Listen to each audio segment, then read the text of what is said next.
Good morning, GCAF. Palihog kog tanaw sa imong tapad, sa imong luyo, ug give them your best. Good morning.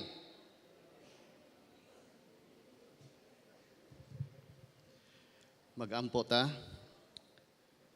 Langit ng Amahan, Lord God, we praise you, we glorify you. Salamat kaayo Ginoo. Angayan gid kang simbahon, daygon. Imo tanan ang tanang kaayo. Salamat Ginoo sa pagdala nimo dinhi kanamo karon. Salamat sa pagpukaw kanamo Ginoo. Salamat sa maayong panahon. After sa ulan-ulan, Ginoo, we pray and we thank you, Lord, for your goodness. Lord, ubanwi kami, karong buntaga, abriha ang among kasing-kasing, among mga hunahuna, aron pagdawat sa imong pulong. We pray, Lord God, that your words will minister to us, that it will bring healing, it will bring encouragement. Muhatag sa amo og dugang nakusog. I pray na imo kong gamiton sa pagsangyaw sa imong pulong. I pray for your anointing. In Jesus' name we pray.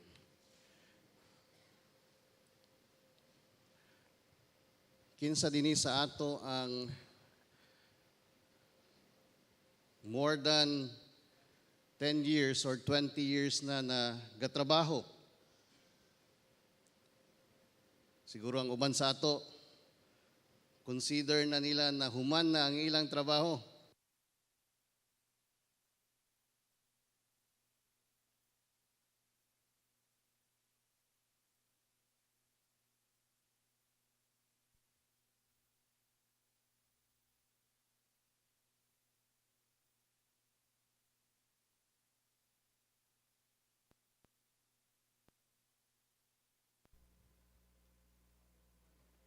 Hello? Tora. Ipa-closing prayer na siguro. Palungan naman tag mic. Sige, so ako I've been working for more than 30 years na, no? Akong gikwinta-kwinta kaganina mga about 34 years since pag-graduate na ako sa college. Pero kung atong sabton unsa dayning magtrabaho ta, bisan estudyante pa ka, gasugod naman kag trabaho, di ba? Learning is also working. Now, kinsa man po dinhi sa ato ang nakasinati na naka-experience na o gikapoy na sa trabaho. Naa ba diri? No? Na murag Lunes na pud ugma, no? So, kung isa ka ana, then you are part of the majority sa mga tao sa kalibutan, no? That experiences burnout or stress. 80 to 90% daw, ingon sa statistics, sa mga tao sa kalibutan, gaka-experience og burnout or stress. Isa sa mga gabuhaton nako sa akong gitrabahuan karon is ang pagtudlo sa mga empleyado kung unsa ning value of work. Unsa ning trabaho, what is the value of working. So, kada mangutana ko sa ila, nganong niamang ka diri? Nganong gatrabaho man ka? And kasagara, if not all the time, ang tubag na akong madunggan is para makakwarta. Di ba, mao man ang atong rason nga nung gatrabaho ta? Aron naatay kwarta to survive. Para naatay mahatag sa atong pamilya. And kung sundan ako og pangutana na Malipayon ba ka? Satisfied ba ka sa imong trabaho karon? Diha na dayon, lain-lain na dayon og tubag. And katong mga honest, musulti gyud og dili. Dili ko malipayon sa akong trabaho. Kay ang trabaho, kinahanglan nako buhaton, pero di man kinahanglan na ma-enjoy nako. Siguro panalagsa, ma-enjoy, pero most of the time, dili gyud.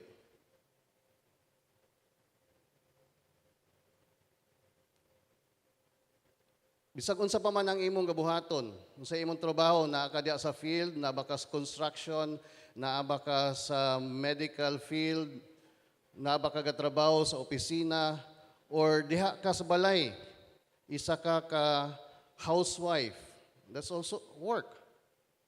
Or estudyante ba ka? Gapangutana gyud ta ani na question. Ang ako bang ginabuhat, does it matter? Aside sa akong kagalingon, does it matter to other people? Does it matter to God?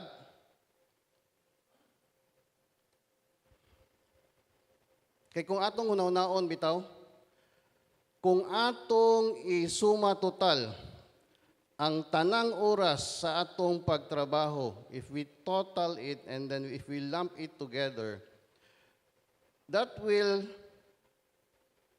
result to about 1/3 sa atong kinabuhi. That's a lot. 1/3 sa atong kinabuhi will be spending sa pagtrabaho, panginabuhi. And if you are spending that 1/3 sa imong kinabuhi, na dili ka malipayon, kayod lang, kinahanglan ako ni buhaton. Lisod ka ay mo bangon, pero I need to do this. Dili ba?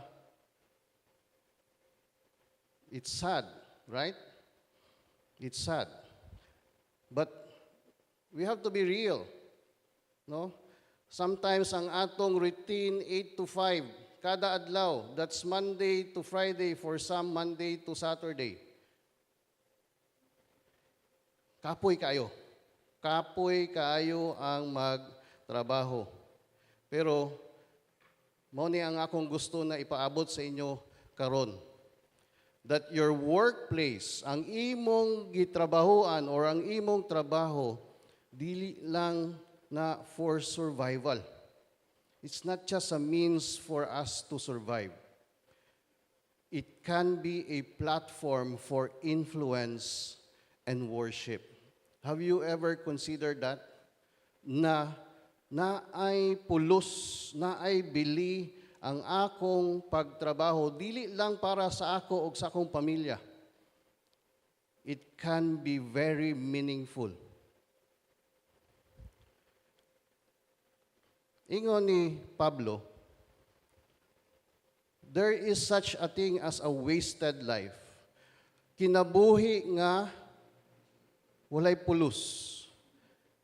Naapoy kinabuhi na meaningful. Unsa man daw na siya. Ingon ni Jesus said in Matthew 16:26, "What does it profit a man if he gains the whole world yet forfeits his soul?" Pidi ka, successful kay ka sa imong negosyo. Daghan kayo branches ang imong tindahan. Or you can be so successful sa imong career. Nagsugod ka sa clerk, nahimo na kang manager or vice president o kung sa pa diha. Pidi ka, sikat kay ka sa social media. Your name, is so known. And yet, waste your life. Paul's cry in Philippians 1:20 to 21 is this, that Christ will be honored in my body, whether by life or death. For to me, to live is Christ, and to die is gain.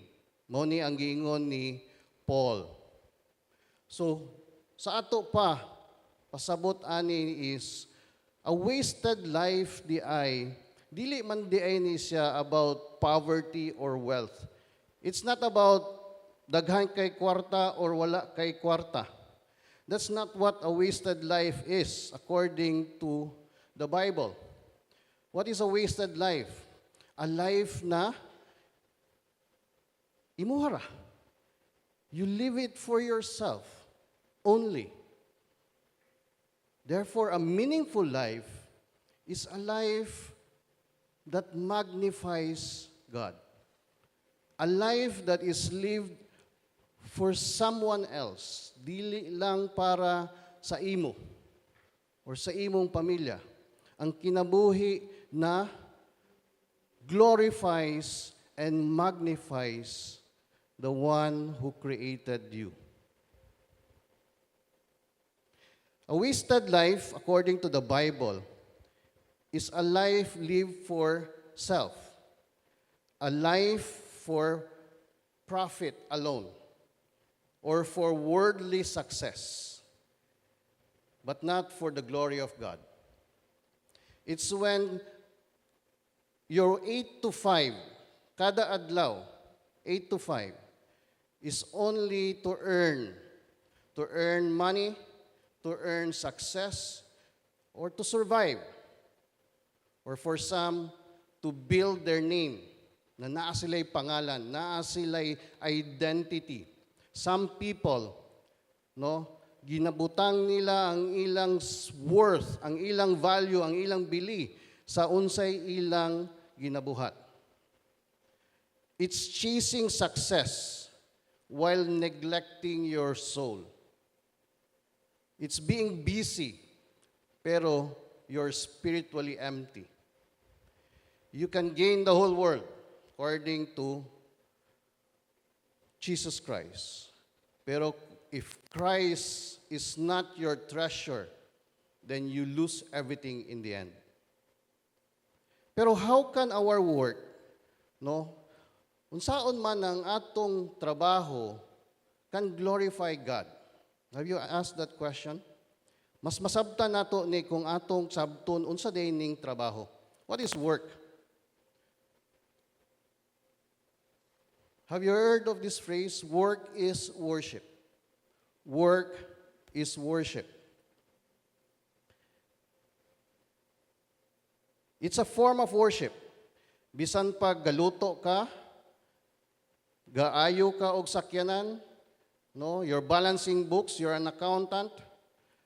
Kung ang imong trabaho, ang imong pagtrabaho is with faith and love, then your work becomes worship. Ingon ni John Piper, a cobbler, a smith, and a farmer, each has the work and office of his trade, and yet they are all alike, consecrated priests. Nakahuna-huna na ba ka, anak? Na ikaw isa ka pari sa imong gitrabahuan? Unsa man ang pari? In the Old Testaments, priests are mga tulay. They are mediators between God and man. So sa atong gitrabahuan, mga pari ta, mga tulay ta, kita ang tulay between sa atong kauban ug sa Ginoo.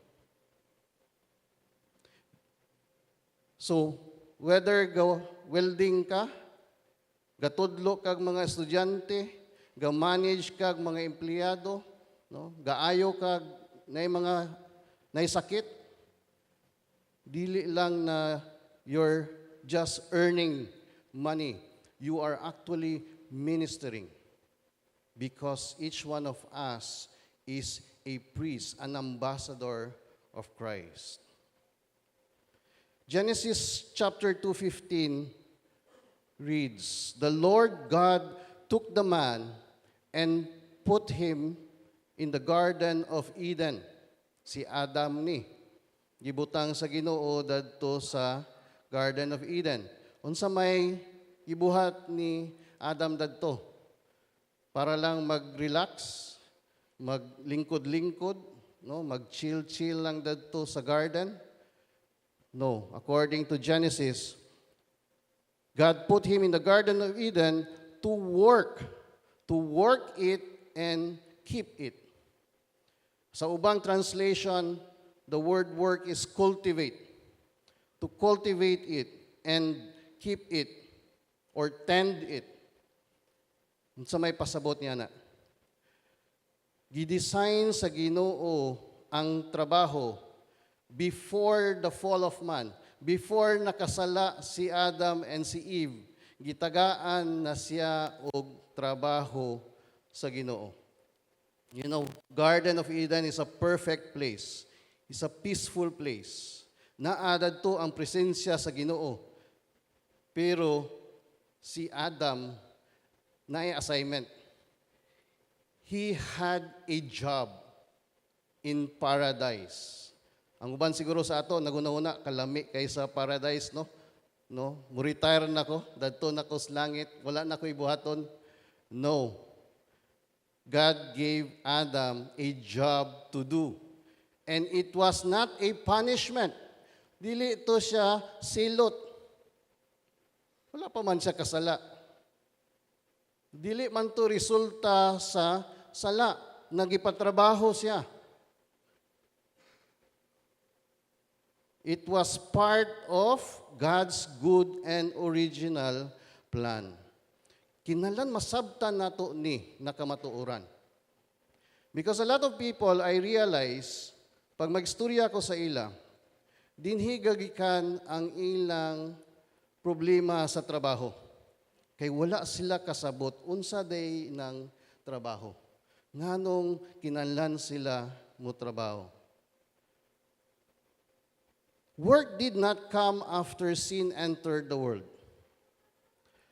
Naana ang trabaho, wala pa'y sala sa kalibutan. It's part of God's good plan for humanity. Duha ang assignment na gihatag sa Ginoo kang Adam. First assignment, to work the garden. Unsa man ang work?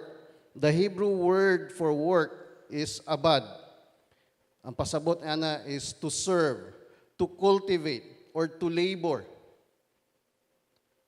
Second assignment gihatag sa iya is to keep the garden. The Hebrew word for keep is shamar. Ang pasabot ni ana is to guard, to preserve, or to steward. So duha ang trabaho ni Adam dadto sa paraiso. To cultivate it and to protect it, to preserve it, to tend it. Kani gapasabot sa atoa na ang trabaho di ay gikan na siya sa Ginoo. Dili na siya imbento sa tao. And it's not meaningless. In fact, it's the opposite. It's full of purpose. It's creative. It's relational.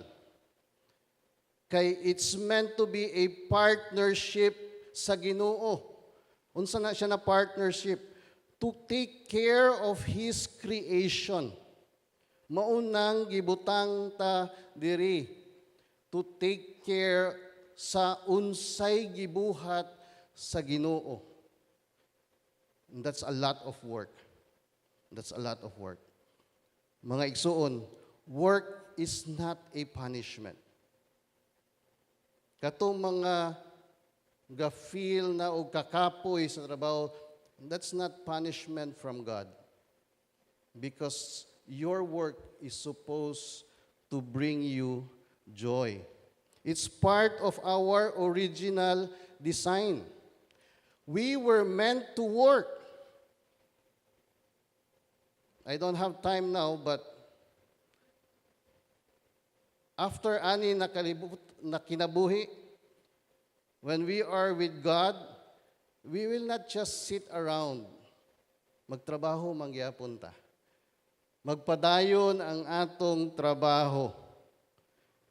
So again, work is not a curse. Dili siya tunglo. It's a gift. Gasa siya sa Ginoo. Gitagaan ta og role sa creation, to steward, to manage, to participate in what God is doing. Ang trabaho dili lang for survival, mga igsoon.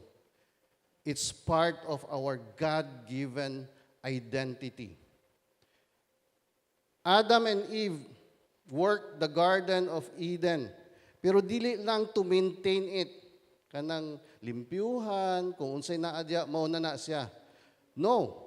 God gave them a mandate in Genesis 1:28. And kani siya na mandate, gapakita sa ato, kung unsa dapat ang resulta sa atong trabaho. Genesis 1:28 says, "And God blessed them, and God said to them, Be fruitful and multiply, and fill the earth, and subdue it, and have dominion over the fish of the sea, and over the birds of the heavens, and over every living thing that moves on the earth." God did not leave Adam na iya lang i-maintain ang garden. No, He gave Adam the opportunity to co-create. Sabta na to na, to co-create. We are co-creators of God. And this is so clear kung makaadto ka diha sa KC, kanang mga kwarto sa atong mga Kids Central, kung imo bitong tagaan ng bata og papel, no, colored paper, gunting, crayola, paste, whatever, art materials, put it in front of kids. Unsay buhaton sa bata. Mag-ilog na sila, no? Musiga ang mga mata o no? Ang kalipay makita nimo and magbuhat na sila unsay ilang gustong buhaton.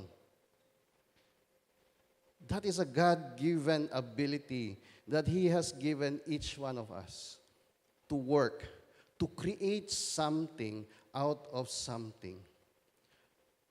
Nagbuhat ang Ginoo sa kalibutan. He gave us all the resources so we can work on this.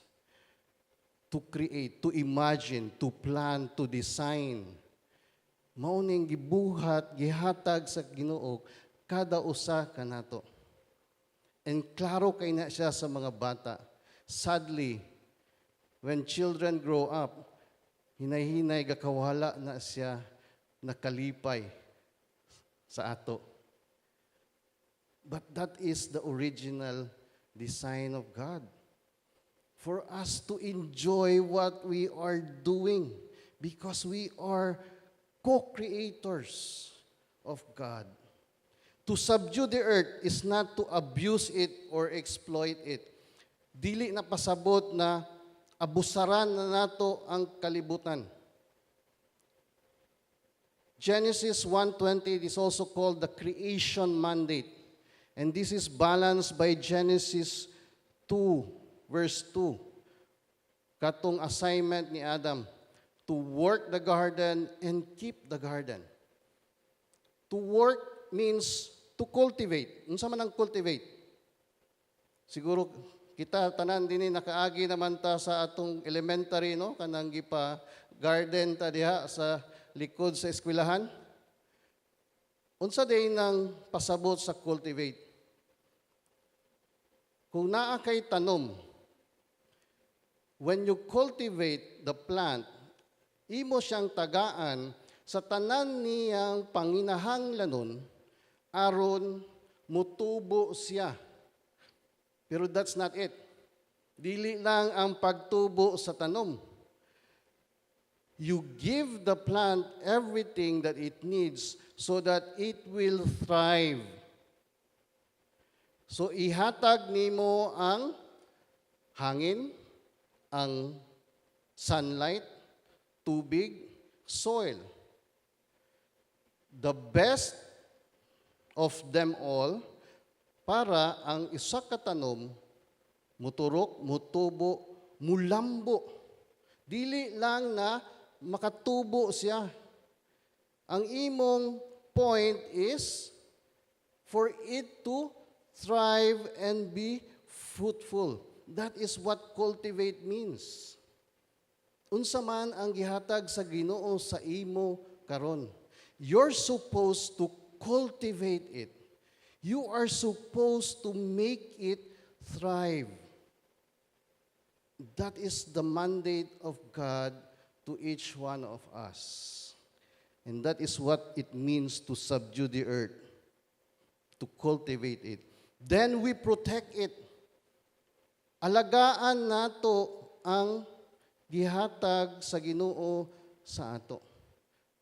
Dili lang na pasagda nato. We need to keep it. God left us work to do because it is good for us to work. It's good for us to work. We started with the question, are you stressed? Kapoy na ba ka?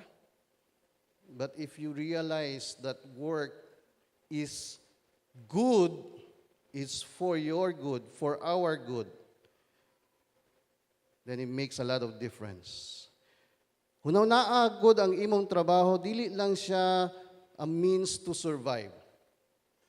But it's part of your calling. Bisag unsa pa na ang imong gabuhaton, teacher ka, construction worker ka, welder ka, office worker ka, manager, you're a doctor, a nurse, whatever you're doing, you are participating in God's creation. That's what our purpose is. Tanaw na to, Genesis 1. Kinsa day ang atong Ginoo? He created what? The heavens and the earth in 6 days. And then He formed the sky, the sea, the land, the stars, the animals, and then finally, mankind. Then in Genesis 2, verse 2, and on the seventh day, God finished His work.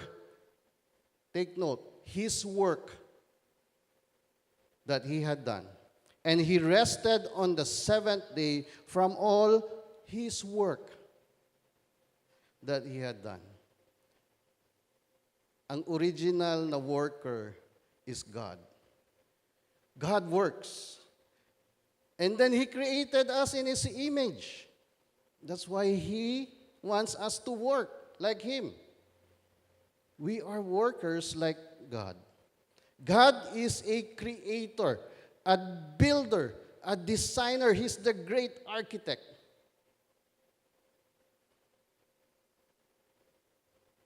Mo nang we have a sense of purpose kung productive ta, kung gatrabaho ta.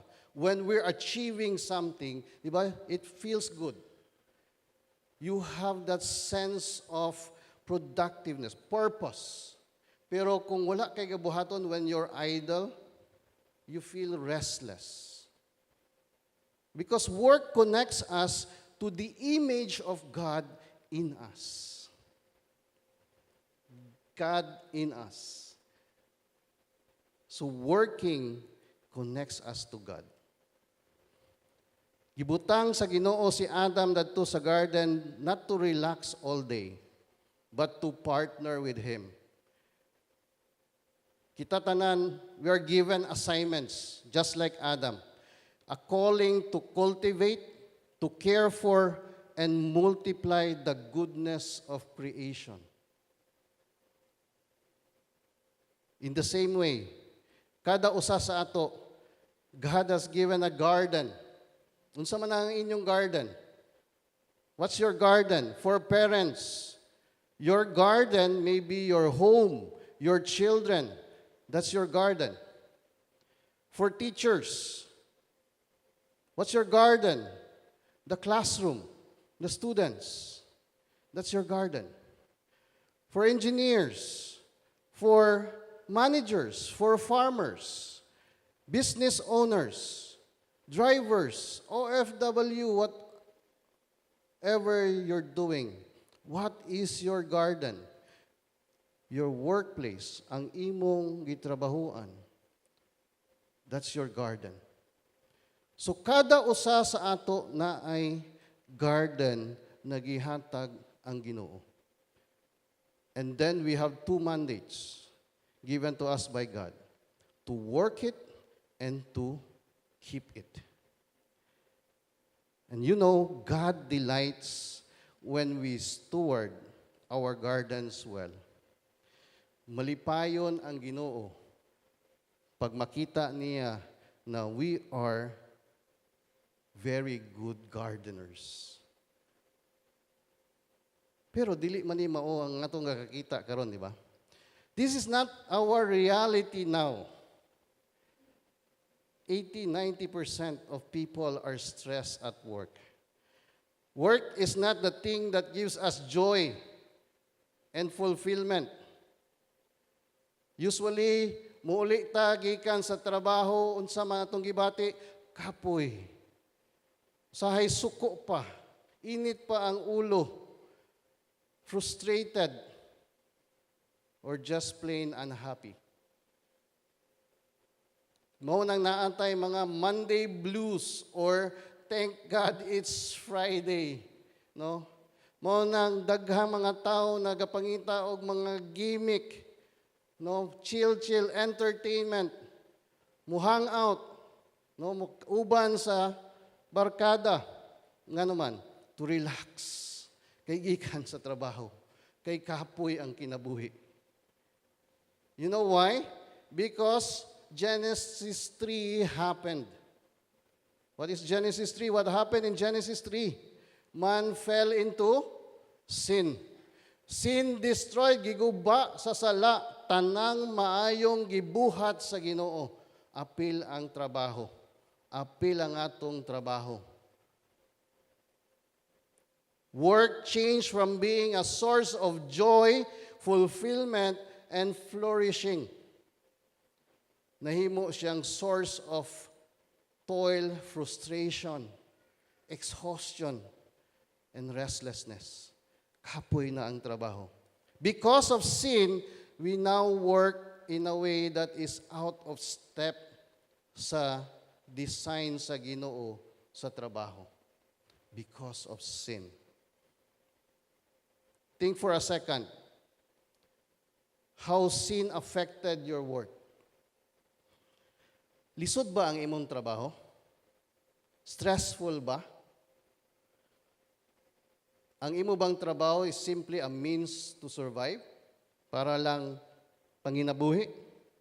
Do you ever feel undervalued? Overworked? Underutilized? That's the result of sin. Tanaw nato sa Genesis 11 verse 4. Then they said, "Come," and this is about the story of the Tower of Babel. Then they said, "Come, let us build ourselves a city and a tower with its top in the heavens, and let us make a name for ourselves, lest we be dispersed over the face of the whole earth." Mao ni ang resulta sa sala. Sin made work as a means for us to make a name for ourselves. A lot of people, mao na ang ilang gabuhaton sa ilang pagtrabaho. Para mailhan sila, para musikat sila, para naa sila a sense of worth, of value. It became a means for us to serve ourselves instead of a means to serve God and others. And mao man ang original design sa Ginoo, to serve God and others, but nawala na tungod sa sala. But the good news is, because of Christ, we don't need to work for salvation, for love, or for grace. Because of Christ, we don't need to get our identity, ang atong bili, ang atong value, diha sa atong trabaho. but in the work that's already been done by Christ on the cross. That's where we get our value, our identity in Christ. Tungod kay namatay si Jesus, nabanhaw siya, and mubalik siya, ang atong trabaho karon has become part of the great commandment to love God and to love others, and the great commission to disciple the nations. That's now part of our work, that mandate. So, bisag unsa pa ng imong trabaho, ang imong gitrabahoan, ang imong mga kauban sa trabaho, ang imong mga customer, ang kliyente nimo, that's your mission field now. That's part of your mandate now. That's a mission. Dili lang ang imong ginabuhat na sige lang kag balansi ug numero. No, the people around you, even your boss, is your mission field. Though ang atong trabaho dinis kalibutan will never be perfect, but we can be satisfied in knowing tungod kang Kristo that we can begin to live a life with a different reality about work. Our work now is not in vain. It has an eternal value. So you're not just living for the here and now. It has an eternal value. Pangutan-a imong kagalingon. Unsa ang imong garden karon? Where did God put you right now? Not tomorrow, now. Do you approach work as a steward, as a co-creator, or just as a means to survive? Makita ba nimo ang imong ginabuhat as a reflection of God's purpose and image in you? Let's ask those questions. When we begin to see that work is part of God's original design, and it's not a curse, dili ni siya tunglo, mas makita nato the value of our work. It becomes different. Work is sacred, mga igsoon. Work is purposeful. Work is good. Kung masabtan nato na part gini siya sa original plan and perfect design sa Ginoo. Work is a way to worship God. Colossians 3:23 says, "Whatever you do, work heartily as for the Lord." Work heartily as for the Lord. Work becomes an act of worship kung ato ni siyang ihalad sa Ginoo. That's the only time it becomes an act of worship. Ihalad nato na siya sa Ginoo. Bisan pag maglabay lang kag basura, maglaba ka, no, manilhig ka. If you're a parent, gaatiman ka sa imong mga anak. If you're a student, gatuon ka og insakto. If you're doing it heartily for the right reason and you're offering it to God, that is an act of worship. Romans 12:1 says, "Offer your bodies as a living sacrifice. This is your spiritual act of worship."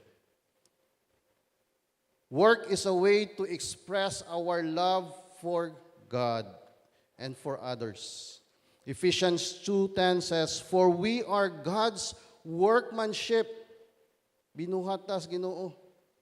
He worked us and created in Christ Jesus to do the same, to do good works. So every time, no, tabangan nimo ang imong isig katawo. Diha sa imong gitrabahoan, kung naay naglisod imong tabangan, tudloan nimo. You are showing love. Trabaho nato makahatag og benefit sa uban, no? Makapakaon sa pamilya, maka-bless sa customers, maka-repair og guba ng mga butang, muedukar sa mga batan-on. We do it out of love. So dili lang ang trabaho para sa atong kaugalingon.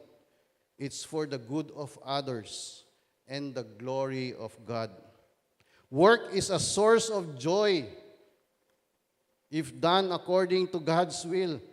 And this is what is missing in so many workplaces na akong kakakitaan. Walay kalipay. Hago lang, no? Kayod lang, pero walay kalipay. Ecclesiastes 3:13 says, to find satisfaction in all their toil, this is the gift of God.